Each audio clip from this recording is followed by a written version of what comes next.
આકાશવાણી સમાચાર સોનલ પરમાર વાંચે છે. સૌપ્રથમ મુખ્ય સમાચાર. લોકસભાની પ્રથમ તબક્કાની ચૂંટણી પૂર્ણ થયા બાદ લોકસભા ચૂંટણીના બીજા તબક્કા માટે પ્રચાર વેગવાન થયો છે. લોકસભા ચૂંટણીના પ્રથમ તબક્કામાં 102 બેઠકો માટે યોજાયેલા મતદાનમાં 62.37% વધુ મતદાન થયું હોવાના અહેવાલ છે. લોકસભા ચૂંટણીના ત્રીજા તબક્કા માટે આજે ઉમેદવારી પત્રોની ચકાસણી થઈ રહી છે. ઓડિશાના ઝારસુગુડા જિલ્લાની મહાનદીમાં બોટ પલટી જવાથી 7 લોકોના મોત થયા છે. હવામાન વિભાગે આગામી 2 દિવસમાં ગુજરાત સહિત કેટલાક રાજ્યોમાં ગરમીમાં વધારો થવાની આગાહી કરી. અને આઈપીએલ ક્રિકેટમાં આજે દિલ્હીમાં દિલ્હી કેપિટલ્સનો સનરાઇઝર્સ હૈદરાબાદ વચ્ચે મુકાબલો. સમાચાર વિગતવાર. લોકસભાની પ્રથમ તબક્કાની ચૂંટણી પૂર્ણ થયા બાદ લોકસભા ચૂંટણીના બીજા તબક્કા માટે પ્રચાર વેગવાન થયો છે. બીજા તબક્કામાં આ મહિનાની 26મી તારીખે 12 રાજ્યો અને કેન્દ્રશાસિત પ્રદેશોની 88 લોકસભા બેઠકો અને મણિપુર લોકસભા મતવિસ્તારના બાકીની બેઠકો પર મતદાન યોજાશે. મતદારોને આકર્ષવા માટે વિવિધ રાજકીય પક્ષોના વરિષ્ઠ નેતાઓ દેશભરમાં રેલીઓને સંબોધિત કરી રહ્યા છે. લોકસભા ચૂંટણી માટે તમામ રાજકીય પક્ષોના નેતાઓ પ્રજાને રીઝવવા માટે પ્રયાસો કરી રહ્યા છે. ત્યારે આજે મહારાષ્ટ્રના નાંદેડમાં ચૂંટણી સભાને સંબોધતા પ્રધાનમંત્રી મોદીએ પહેલા તબક્કામાં થયેલા મતદાનની ટકાવારી માટે સંતોષ વ્યક્ત કર્યો. શ્રી મોદીએ લોકશાહી માટે સત્તા અને વિપક્ષ બંનેના પ્રયાસો પર ભાર મૂક્યો. આ પ્રસંગે તેમણે એનડીએ સરકારની સિદ્ધિઓને વખાણતા ગરીબ પરિવારોમાં મહિલાઓ માટે શૌચાલય, ગરીબો માટે બેંક ખાતા, ડિજિટલ ઇન્ડિયા અને યુપીઆઈ ટેકનોલોજીનો ઉલ્લેખ કર્યો. બપોર બાદ તેઓ કર્ણાટકમાં 2 જાહેર સભાઓને સંબોધન કરી રહ્યા છે. અહીં 2 તબક્કામાં મતદાન થશે, જેમાં દક્ષિણ કર્ણાટકની 14 બેઠકો માટે ચૂંટણી પ્રચાર તેજ બન્યો છે. શ્રી મોદી કર્ણાટકના ચિકબલ્લાપુર જિલ્લામાં ચોકાહલ્લી ગામ નજીક જાહેર સભાને સંબોધશે. સાંજે તેઓ બેંગલુરુ પેલેસના મેદાનમાં અન્ય એક સભાને સંબોધશે. શ્રી મોદી આ સ્થળે 6 લોકસભા બેઠકો માટે ભાજપના ઉમેદવારો માટે પ્રચાર કરશે. કોલારથી જનતાદળ એસના ઉમેદવાર આજે પ્રધાનમંત્રીની સભામાં સામેલ થશે. કર્ણાટકમાં ભાજપ અને જનતાદળ એસનું ગઠબંધન છે. અગાઉ થોડા દિવસ પહેલા કોલારમાં કોંગ્રેસ નેતા રાહુલ ગાંધીએ પણ ચૂંટણી પ્રચાર કર્યો હતો. આજે મુખ્યમંત્રી સિદ્ધારમૈયા અને ડીકે શિવકુમાર માંડ્યામાં ચૂંટણી પ્રચાર કરશે. કેરળમાં 26મી એપ્રિલે લોકસભાની ચૂંટણીની હવે ગણતરીના દિવસો બાકી રહ્યા છે. ત્યારે 3 મોટા રાજકીય પક્ષો પૂરજોશમાં પ્રચાર કરી રહ્યા છે.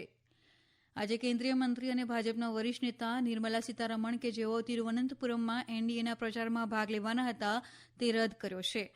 કોંગ્રેસ નેતા પ્રિયંકા ગાંધી આજે યુડીએફ પ્રચાર માટે ચાલકુડી, પથાનમથિત્તા અને તિરુવનંતપુરમમાં મતવિસ્તારની મુલાકાત લેશે.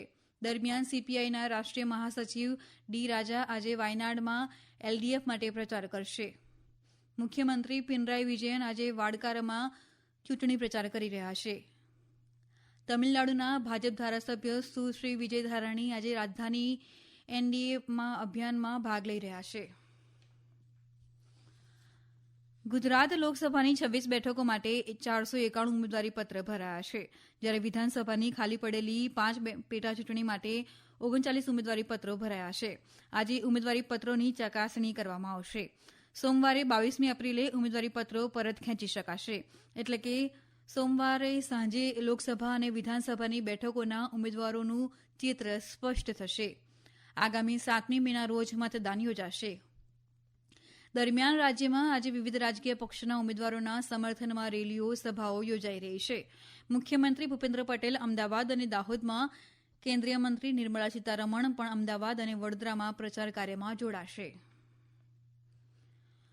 લોકસભા ચૂંટણીના પ્રથમ તબક્કામાં 102 બેઠકો માટે ગઈકાલે યોજાયેલા 62.37%થી વધુ મતદાન હતું.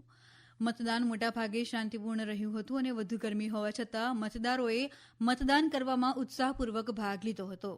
102 સંસદીય મતવિસ્તારોમાંથી 11 લોકસભા બેઠકો અનુસૂચિત જનજાતિ માટે અને 18 બેઠકો અનુસૂચિત જાતિ માટે અનામત છે. આ 102 બેઠકો ઉત્તરપ્રદેશ, પશ્ચિમ બંગાળ, બિહાર, આસામ, મધ્યપ્રદેશ, મહારાષ્ટ્ર, રાજસ્થાન, તમિલનાડુ, ઉત્તરાખંડ, અરુણાચલ પ્રદેશ, મણિપુર અને મેઘાલયની છે. પશ્ચિમ બંગાળની 3 લોકસભા બેઠકો માટે 77.57%થી વધુ મતદાન થયું હતું. ઉત્તરપ્રદેશની 8 બેઠકો પર 58.49%થી વધુ મતદાન થયું હતું. બિહારની 4 બેઠકો પર 48%થી વધુ મતદાન થયું હતું. રાજસ્થાનની 8 બેઠકો પર લગભગ 57% મતદાન થયું હતું, જ્યારે મહારાષ્ટ્રની 5 બેઠકો પર લગભગ 55% મતદાન થયું હતું. આસામની 5 બેઠકો પર લગભગ 72% મતદાન થયું હતું અને તમિલનાડુની તમામ 39 બેઠકો પર લગભગ 65% મતદાન થયું હતું. ઉત્તરાખંડની 5 બેઠક પર લગભગ 54% અને છત્તીસગઢની 1 બેઠક પર લગભગ 63% મતદાન થયું હતું. ત્રિપુરાની 1 લોકસભા બેઠક પર લગભગ 80% મતદાન થયું હતું. આ સમાચાર આપ આકાશવાણી પરથી સાંભળી રહ્યા છો. ઓડિશાના ઝારસુગુડા જિલ્લાની મહાનદીમાં બોટ પલટી જવાથી 7 લોકોના મોત થયા છે. ઉલ્લેખનીય છે કે ગઈકાલે લખનપુર નજીક મહાનદીમાં લગભગ 54 લોકોને લઈ જતી બોટ પલટી ગઈ હતી. બોટમાં સવાર તમામ લોકો પડોશી રાજ્ય છત્તીસગઢના હતા. તેઓ પ્રવાસન હેતુ માટે ઓડિશાના બારગઢ જિલ્લાના અંબાભૌના બ્લોકમાં આવેલા ખરસેની જઈ રહ્યા હતા. વહીવટી તંત્ર દ્વારા એક ગુમ મહિલાને શોધવા માટે બચાવ કામગીરી ચાલી રહી છે. હવામાન વિભાગે અનુસાર આગામી સપ્તાહે કેટલાક રાજ્યોમાં ગરમીનો પ્રકોપ વધશે, જેથી લોકોને બપોરના સમયે ઘરની બહાર જવાનું ટાળવાની સલાહ આપવામાં આવી છે. હવામાન વિભાગ અનુસાર ઓડિશા, પશ્ચિમ બંગાળમાં સોમવાર સુધીમાં છૂટાછવાયા વિસ્તારોમાં ગરમ લૂ વર્તાશે. આગામી 2 થી 3 દિવસ સુધી ઓડિશા, ઝારખંડ અને પશ્ચિમ બંગાળના અંતરિયાળ ભાગોમાં પણ ભીષણ તાપ અને ગરમી અનુભવાશે. આ તરફ ગુજરાત, મહારાષ્ટ્ર, તેલંગાણા, તટીય આંધ્રપ્રદેશ, યાનમ, રાયલસીમા, કેરળ, માહે તેમજ બંગાળના પર્વતીય ભાગોમાં હવામાન સૂકું અને લૂની સ્થિતિ રહેશે. જોકે હવામાન વિભાગે જમ્મુ કાશ્મીર, લદ્દાખ, ગિલિગિટ, બાલ્ટિસ્તાન, મુઝફ્ફરાબાદ, હિમાચલ પ્રદેશમાં આગામી સપ્તાહે કરા સાથે હળવોથી મધ્યમ વરસાદ પડવાની સંભાવના છે. દિલ્હીની એક અદાલતે આજે દિલ્હીના ભૂતપૂર્વ નાયબ મુખ્યમંત્રી મનીષ સિસોદિયા દ્વારા દાખલ કરાયેલી નિયમિત જામીન અરજી પર પોતાનો ચુકાદો અનામત રાખ્યો છે, જેમની ગયા વર્ષે દારૂનીતિ કેસ સંબંધિત મની લોન્ડરિંગના સંબંધમાં ધરપકડ કરવામાં આવી હતી. રાઉઝ એવન્યુ કોર્ટના સ્પેશિયલ જજ કાવેરી બાવેજાએ જણાવ્યું હતું કે 30મી એપ્રિલે આદેશ જાહેર કરવામાં આવશે. ઈડી અને સીબીઆઈ બંને કેસમાં ટ્રાયલ કોર્ટ, દિલ્હી હાઈકોર્ટ અને સુપ્રીમ કોર્ટે તેને જામીન આપવાનો ઇનકાર કર્યો હતો. અગાઉ આપ નેતા સિસોદિયાએ રાઉઝ એવન્યુ કોર્ટમાંથી વચગાળાની જામીન અરજી પાછી ખેંચી હતી. તેમણે ચૂંટણી પ્રચાર માટે વચગાળાના જામીન માંગ્યા હતા. શ્રી સિસોદિયા ગયા વર્ષે ફેબ્રુઆરીથી કસ્ટડીમાં છે. અમેરિકાએ આજે ઇઝરાયેલના દક્ષિણપંથી રાષ્ટ્રીય સુરક્ષા મંત્રી અને 2 સંસ્થાઓના સહયોગી પર પ્રતિબંધ લગાવ્યો છે. ઉલ્લેખનીય છે કે તેમના પર વસાહતી હિંસાના આરોપી ઇઝરાયેલી નાગરિકો માટે ભંડોળ એકત્ર કરવાનો આરોપ છે. અમેરિકાએ દક્ષિણપંથી જૂથ લેહવાના સ્થાપક અને તેના નેતા બેન ઝિયોન ગોપ્સ્ટીન પર પણ પ્રતિબંધો લાદ્યા છે, જે યહૂદીઓને બિન યહૂદીઓ સાથે એકીકરણનો વિરોધ કરે છે અને ધર્મ અને રાષ્ટ્રીય સુરક્ષાના નામે આરબ દેશો સામે આંદોલન કરે છે. અમેરિકાએ માઉન્ટ હેબ્રોન ફંડ, એક ઓનલાઈન ભંડોળ એકત્રીકરણ ઝુંબેશ અને ક્રાઉડ ફંડિંગ વેબસાઇટ સ્લોમ અસીરાઈશ પર પણ પ્રતિબંધો લાદ્યા છે. આઈપીએલ ક્રિકેટમાં આજે દિલ્હીમાં દિલ્હી કેપિટલ્સનો મુકાબલો સનરાઇઝર્સ હૈદરાબાદ સાથે સાંજે 7:30 વાગે થશે. દરમિયાન ગઈકાલે રાત્રે લખનૌ સુપર જાયન્ટ્સે લખનૌમાં ચેન્નાઈ સુપર કિંગ્સને 8 વિકેટે હરાવ્યું હતું. 177 રનના લક્ષ્યાંકનો પીછો કરતા લખનૌ સુપર જાયન્ટ્સે 19 ઓવરમાં 2 વિકેટ ગુમાવીને 180 રન બનાવ્યા હતા. કેએલ રાહુલે 53 બોલમાં 82 રન બનાવ્યા હતા.